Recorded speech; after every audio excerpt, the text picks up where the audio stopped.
তো নমস্কার, আজকে এই ভিডিওটার মাধ্যমে আমরা দেখে নেব কিভাবে পঞ্চায়েতের ইনকাম সার্টিফিকেট অনলাইনের মাধ্যমে অ্যাপ্লাই করে ডাউনলোড করে কিভাবে আমরা পেতে পারি। তো তার জন্য প্রথমে এই ওয়েবসাইটটা ওয়েবসাইটের লিঙ্কটা নিচে দিয়ে থাকবে, এই ওয়েবসাইটটা ওপেন করে নিতে হবে। আর এখানে এই ডকুমেন্টসের মাধ্যমে আর কী কী সার্টিফিকেট পাওয়া যাবে সমস্ত তথ্য এখানটা সামনেই দেওয়া আছে। এই সার্টিফিকেটগুলো আমরা সহজেই অ্যাপ্লাই করলে অনলাইনের মাধ্যমে করতে পারবো। তো এটা সমস্ত কিছু দেখে আমাদের তার জন্য একটা মোবাইল নাম্বার লাগবে, এটা সাইন আপ করার জন্য। সাইন আপ আর কিছু লাগে না, তোমাদের মোবাইল নাম্বার দিয়ে মোবাইল নাম্বার দিতে হবে, একটা ওটিপি আসবে, দিলেই এটা লগ ইন হয়ে যাবে, মানে ওয়েবসাইটের পোর্টালে চলে আসতে পারবো। তারপরেই আমরা পুরো ফর্মটা ফিল আপ করতে পারবো। আসল আমরা যে ফর্মটা ফিল আপ করবো সেটা অটোমেটিক এখানে টিক মার্ক হয়ে থাকবে ওই ডান সাইডে সার্টিফিকেট টাইপে, বা ওইখানে সিলেকশনটা করে নিতে হবে। আর এখানে অ্যাপ্লিকেশন ফর সার্টিফিকেট, মানে যার জন্য অ্যাপ্লিকেশনটা মানে করা হচ্ছে, আহ, সেটা আর কি, মানে একটা ইয়ে ফর্মটা খুলে যাবে। সেই ফর্মে কোন ডিস্ট্রিক্ট, তারপর ব্লক, এগুলো ড্রপডাউন মেনু থেকে সিলেকশন করে নিতে হবে। এখানে গ্রাম পঞ্চায়েত, তারপর হচ্ছে সংসদ, তারপর হচ্ছে এইখানে এই অ্যাসেম্বলি নাম্বার, যেগুলো স্টার মার্কস দেওয়া আছে মোটামুটি সেগুলো ফিল আপ করলেই হয়ে যাবে। আর যেগুলো স্টার মার্কস নেই সেগুলো দিলেও হবে, না দিলেও হবে, তবু এইগুলো মোটামুটি জানা থাকলে অবশ্যই দিতে দরকার। তারপর এখানে আছে রিলেটেড উইথ অ্যাপ্লিকেন্ট, এখানেও একটা, মানে এইটা আর কি কার জন্য অ্যাপ্লিকেন্টটা করা হচ্ছে, অ্যাপ্লাইটা করা হচ্ছে সেটা এখানে জানতে চাইছে, সেটাও এখানে দিয়ে দেওয়া যায়। তারপর হচ্ছে অ্যাড্রেস ডিটেলস, মানে অ্যাড্রেস ডিটেলস এখানে সিলেকশন করতে হবে। আর এটা হচ্ছে এইখানে কোন, মানে কি শংসাপত্র, মানে এই যে সার্টিফিকেটটা কোন ভাষায়, আহ, মানে কোন ভাষায় পেতে চায় সেটা আর কি সিলেকশন করতে বলছে। তো এখানে ইংলিশটা ডিফল্ট থাকে, ইংলিশটা তো পাওয়া যাবেই এখানে, কারণ হচ্ছে লাস্টে যখন আমরা ডাউনলোড করবো তখন কিন্তু ইংলিশ বাংলা দুটো অপশানই থাকে। তো এবার এখানে অ্যাপ্লিকেশন, যার নামে আর কি সার্টিফিকেটটা হবে তার অ্যাপ্লিকেশন নাম, গার্জিয়ান নেম, মানে এই ফাদার্স নেম বা এটা লিখতে হবে। তা হচ্ছে অ্যাপ্লিকেন্ট উইথ গার্জিয়ান, ঠিক আছে, গার্জিয়ানের সাথে সম্পর্ক কী। তা হচ্ছে অ্যাড্রেস, তারপর হচ্ছে অ্যাড্রেস এখানে মোটামুটি সমস্ত অ্যাড্রেসটা, ভিলেজ, এইসব ভিলেজ, পোস্ট অফিস, থানা, সব লেখা যাবে অ্যাড্রেসের এখানটা। তাছাড়া post office, police station, village, এই ভিলেজটা এখন ড্রপডাউন মেনু থেকে সিলেকশন করে নিতে হবে। পিন, ডেট অফ বার্থ, এটা আধার কার্ড থেকে বসিয়ে দিতে হবে।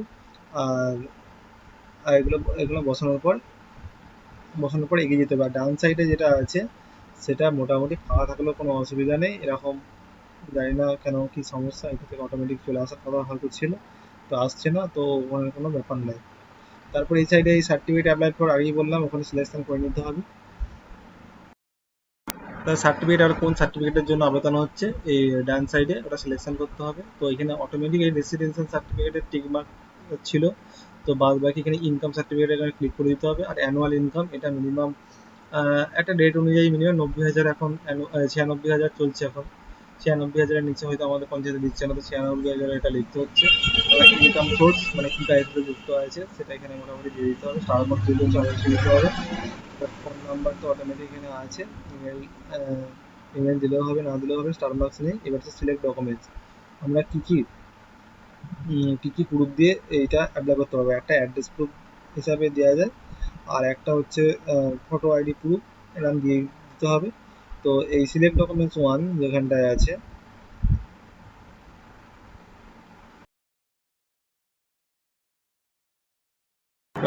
ড্রপ ডাউন মেনু থেকে আমাদের কোন ডকুমেন্টসটা আমরা আপলোড করবো সেটা সিলেকশন করতে হবে। সিলেক্ট ডকুমেন্টস ওয়ানের যেহেতু স্টার মার্ক হচ্ছে, যদি আমরা আধার কার্ড সিলেক্ট করি, তো আধার কার্ডটা মানে আপলোড করতে হবে। আধার কার্ডের সাইজ হতে হবে 2 MB, যেটা পিডিএফ ফরম্যাটে থাকতে হবে। আর এই 2 MB সাইজ যেহেতু অনেকটা বড় সাইজে, কোনো রকম সমস্যা হওয়ার কথা নয়। তার সাথে আর একটা ডকুমেন্টস দিতে হবে, ঠিক আছে, আর একটা হচ্ছে ফটো লাগে, ফটো সাইজটা অবশ্য 100 কেবির মধ্যে করতে হবে।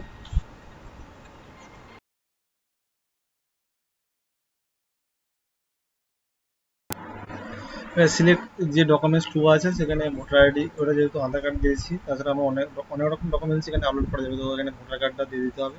ভোটার কার্ডটা দেওয়া যেতেই পারে, তা এবার ডকুমেন্টস নাম্বারটা এখানে বসিয়ে দিতে হবে। আর এখানে ওই যে 2 MB সাইজ যেটা আছে সেটা মানে করে নিতে হবে, যে এখানে আপলোড করে দিতে হবে। তো আপলোড করার পর এখানে ফটো আছে, ফটোটাও সেমভাবে আপলোড করতে হবে, দিয়ে এখানে সাবমিট করতে হবে। তো সাবমিট করার পর একটা প্রবলেম আছে, এই যে অ্যাড্রেসের অ্যাড্রেসের পাশে যে বাংলা শংসাপত্র পেতে দয়া করে বাংলা নাম লিখুন পাশ দিয়ে যে এই কলমটা আছে, সেই সেই কলমে যে জায়গাটা ফাঁকা আছে সেটার জন্য কিন্তু এই ফর্মটা সাবমিট হচ্ছে না। তো তার জন্য করতে হবে কি, এই যে যা যা মানে আছে ওই পাশেও না same same same same same লিখে দিতে হবে। মানে এটা ইংলিশে লিখলেও কোনো অসুবিধা নেই, এটা হয়তো বাংলায় লিখলে ভালো হয়, কিন্তু ইংলিশে লিখলে কোনো রকম সমস্যা হবে না। তো লেখার পর সাবমিট করতে হবে। তো ওটা ফিল আপ করার পর তারপর সাবমিট বাটনে ক্লিক করলে এরকম একটা মানে দিয়ে দেবে যে অ্যাপ্লিকেশন কি মানে এই যে অ্যাপ্লাইটা করেছি তার সেটা সম্পূর্ণ তথ্য দিয়ে দেবে। তারপরে অ্যাকশনটায় ক্লিক করলে আমাদের ফর্মের সাথে একটা নাম্বার জেনারেট হয়ে যাবে, আর যে মোবাইল নাম্বারের সাথে মোবাইল নাম্বারটা দিয়ে অ্যাপ্লাইটা করা হয়েছে সেখানে একটা মেসেজ চলে যাবে। তো তো এই যে নাম্বারটা আছে, এই যে unique number, application for unique ID, এটাকে আহ, এটাকে কপি করে রাখা যাবে, প্লাস বা এটা প্রিন্ট আউট করে রেখে দেওয়া যাবে। তো স্ট্যাটাসটা বা ডাউনলোডটা করার জন্য এর পরবর্তীকালে এটা কাজে লাগবে। তো যেটা করার পরে এবার মানে অ্যাপ্রুভে যাবে, তো পঞ্চায়েত থেকে অ্যাপ্রুভ করে দিলেই হয়ে যাবে। এবার এই ক্ষেত্রে বলি, ডকুমেন্টসের ক্ষেত্রে দুটো ডকুমেন্টস হতে পারে। কিছু কিছু পঞ্চায়েতে হয়তো আহ, যেতে হতে পারে, বা তার ট্যাক্স পেমেন্ট করে কমপ্লিট করতে হবে, তারপরেই হবে। তারপরে সব কিছু হয়তো মানে অ্যাপ্রুভ করে দেওয়ার পরে পঞ্চায়েত থেকে তারপরে ফোনে একটা মেসেজ আসবে। তখন আমরা মানে এটা ডাউনলোড করার জন্য বা চেক করার জন্য তো এই যে ওয়েবসাইটটাতেই আবার আসতে হবে। তো এখানে অ্যাপ্লিকেশান চেক বলে আছে, অ্যাপ্লিকেশান চেকের এখানে যে নাম্বারটা আছে, ওই যে প্রিন্ট আউট বা কপি করা থাকলে বা লেখা থাকলে সেখান থেকে যদি এখানে দেখিয়ে দেবে অ্যাপ্রুভ হয়ে গেছে। এবার ডাউনলোড করার জন্য এখানে সাইন আপ করতে হবে। তো সাইন আপ করার জন্য যে নাম্বারটা দিয়ে আমরা অ্যাকাউন্টটা বানিয়েছিলাম বা অ্যাপ্লিকেশানটা করেছিলাম সেই নাম্বারটা দিয়ে লগ ইন করতে হবে। আর এই অ্যাপ্লিকেশান নাম্বারটা না থাকলেও যে আমরা দেখতে পারবো না এটা সেরকম কিন্তু ব্যাপার নয়।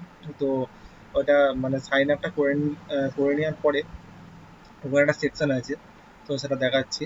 এটা ভেরিফাই করে প্রসেস করার পরে তো এখানে মানে একটা অপশন আছে, application status and certificate download. তো এই অ্যাপ্লিকেশন স্ট্যাটাস ডাউনলোড কোন, এটা এখানে অপশনটা দিয়ে দিয়েছি, এটা অ্যাপ্রুভ হয়ে গেছে দেখিয়ে দিয়েছে। এটা দুটো ভার্সন আমরা ডাউনলোড করতে পারবো, একটা হচ্ছে ইংলিশ আর একটা হচ্ছে বাংলা।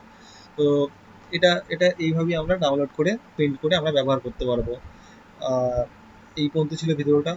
আশা করি ভালো লেগেছে, বুঝতে পেরেছেন। অবশ্যই কমেন্ট করে জানিও। দেখা হচ্ছে পরের একটি অন্য ভিডিওতে। ওকে, বাই।